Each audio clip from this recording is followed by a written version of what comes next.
Hey guys, I'm back.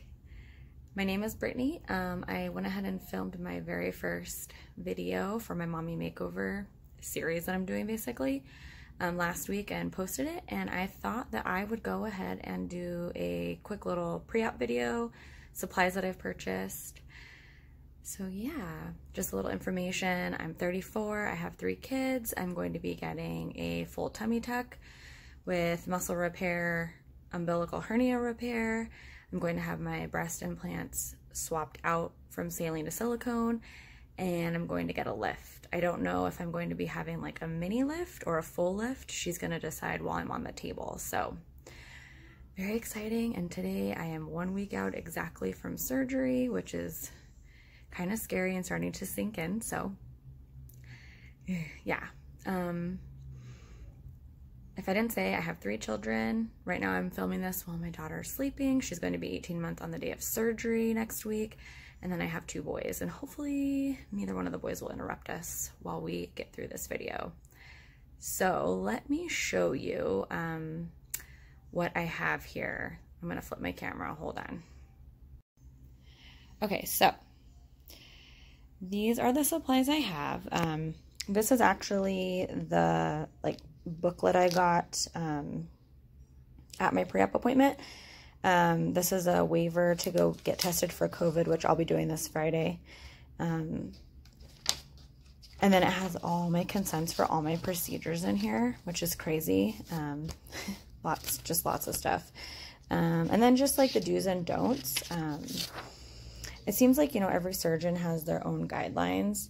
Hers aren't super duper strict compared to other people's that I've talked to. Basically like things that I really shouldn't be having 2 weeks before or after surgery. Her main things are like homeopathic medications and obviously certain vitamins or supplements that will thin your blood. It doesn't actually mention anything about alcohol, which is kind of surprising because a lot of people do say their surgeons have preferences to that. I'm 1 week out at this point, so I'm not going to be having any anymore, just to be on the safe side, because that does thin your blood.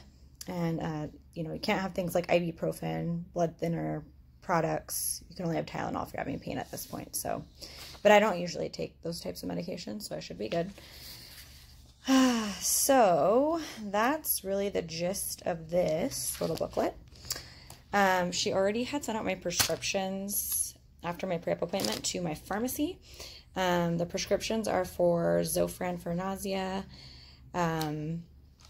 Percocet for pain, Flexeril for a muscle relaxer, and I believe Keflex is the antibiotic. So all, standard medications to take after surgery. I'll call her if I have any issues with any of them, obviously. And then for supplies, I went ahead and grabbed some boxes of gauze just in case I have any oozing anywhere in any of the incisions, so it doesn't get on any clothing, hopefully.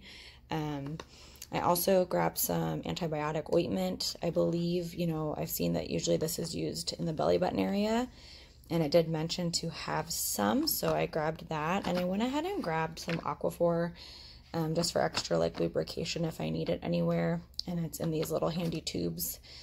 Costs more, of course, for the convenience, but it is what it is. Grabbed a box of gloves too. Just trying to keep everything as clean as possible. Handling any of the dressings or the drain that I will have. And then as far as comfort goes, I got this. This is a wedge pillow that I got off of Amazon. Let me see if there's, I don't know if there's a picture on here. There's not. And I will try to link this to the video in the description box or comment it at least.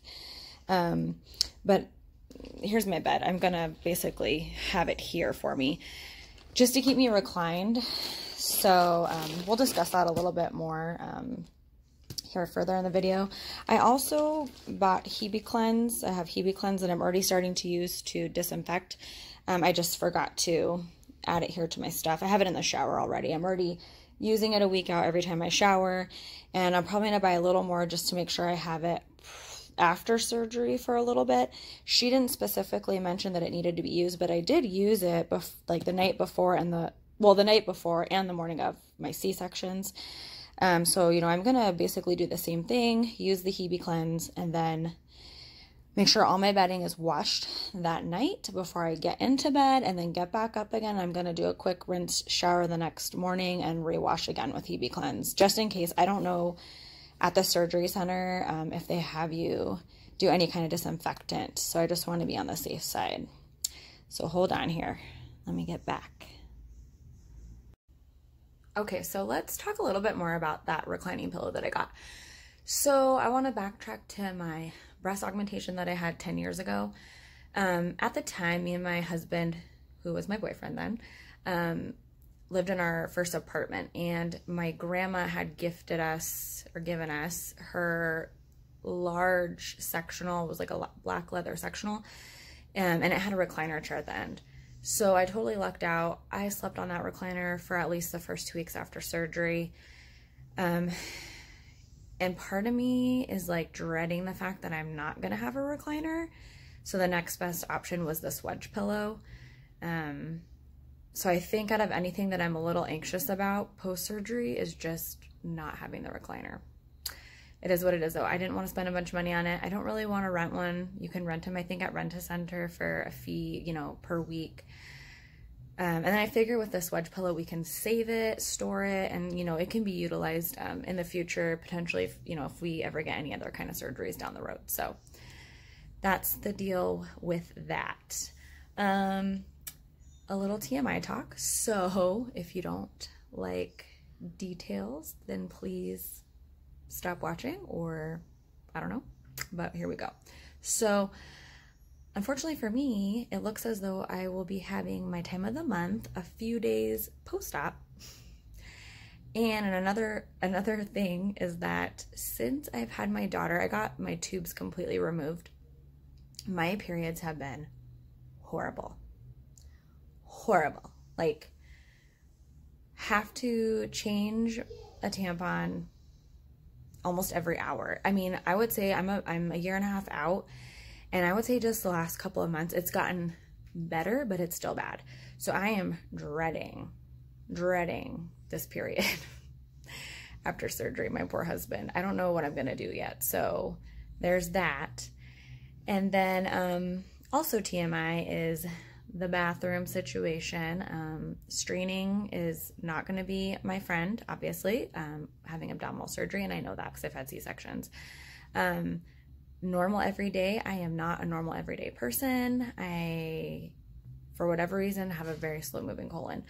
So Saturday night when I get home from work, I am taking some stiff. I'm going to take Miralax, I'm going to take Milk-A-Mag, and I'm going to pray Sunday that I clean everything out so that I'm better prepared post-op that first week. And then as soon as I, like that night after surgery, I'm just going to start taking stuff. It's going to suck, but I'm going to do it.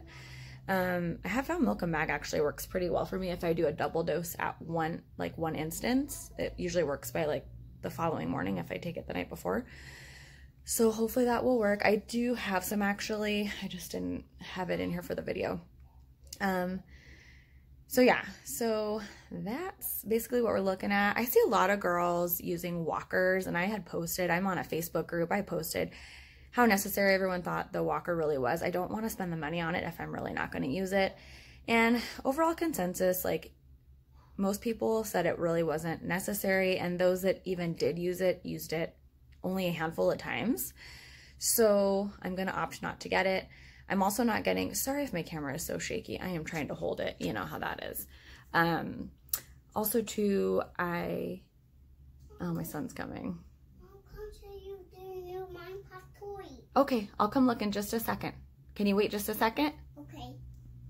Okay, sorry about that. My son had to show me some new Minecraft thing that he found.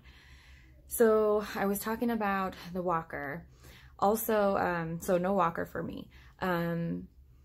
A shower chair. So I do think a shower chair would be very useful. However, I have metal style like industrial dining chairs, and I'm just gonna stick one of those in my walk-in shower in my master bathroom, and that should suffice. Again, I'm really not trying to spend a ton of money post-op stuff. It can get kind of crazy, and you know, I'm assuming I'm going to end up having to buy like a faja type thing a couple weeks out of surgery. That binder is going to shrink over, like it's going to get too big over time. I shouldn't say shrink. I've had binders after my C-sections, and after a few weeks, the swelling goes down, everything goes down. It doesn't work as well. And so I'm assuming I'm going to have to get something for compression. Also, I did buy a bra, and I totally forgot to bring it out here. For post-op, she did say to go ahead and get something to use post-op. They're going to put me in something, but again, for the support, because like usually the post-op bra I had the first time around was just, I mean, it's a bra, but it doesn't really have a ton of support or anything. And I feel like if I end up getting that full lift, I'm going to definitely need support there, because there's going to be pressure on those incisions, which is very nerve-wracking as far as potential issues with them opening. So I will link the bra. I ordered it on Amazon, and I actually got this bra due to some videos I've been watching. If any of you are looking for any other videos to be watching about mommy makeovers, my top 2 favorite channels that I've watched have been Liz Marie, and she was the one that recommended the bra that I ordered on Amazon. And then also Sarah's Wifestyle. Both of them have some great mommy makeover videos. So if you haven't seen them, I would say go check them out. Otherwise, I think that's really it pre-op. So this Friday I go get my COVID test. Oh, something interesting about that. So here I am stressing about this COVID test. Like, oh my gosh, what if I'm one of these asymptomatic people and it comes back positive? Or what if they don't get the result in time for the surgery? At my hospital, as far as an inpatient experience, like if we have somebody that suddenly gets scheduled for a surgery, we rapid COVID test them so that they're ready to go to get the procedure. So this is a PCR test, which means they send it out in the mail. Our PCRs at my hospital take like 5 days. They take a long time. At this hospital, I don't know if they get them faster. You know, you don't know what lab they're using. I kind of asked the doctor about it because it says on the instructions to get the test 24 to 48 hours. So I was a little shocked that it was PCR. So I'm going Friday. I do work Saturday, and then I'm off, officially off starting Sunday for 6 weeks. But I came across in my booklet with all my consents, there's actually a COVID consent in there, and I didn't realize it. And when you read it, it actually says basically that you're consenting to surgery. Like if your COVID test comes back positive, it reads as though they're still going to go ahead and go through with the procedure. There's just a chance for, you know, possible further complications due to having COVID or being positive, which I found really interesting. So basically I don't need to stress about it. Like I can still have the procedure done. You know, I don't feel sick, so I doubt my test is gonna come back positive. But I think as you get closer to something like this, everything just starts feeling so surreal.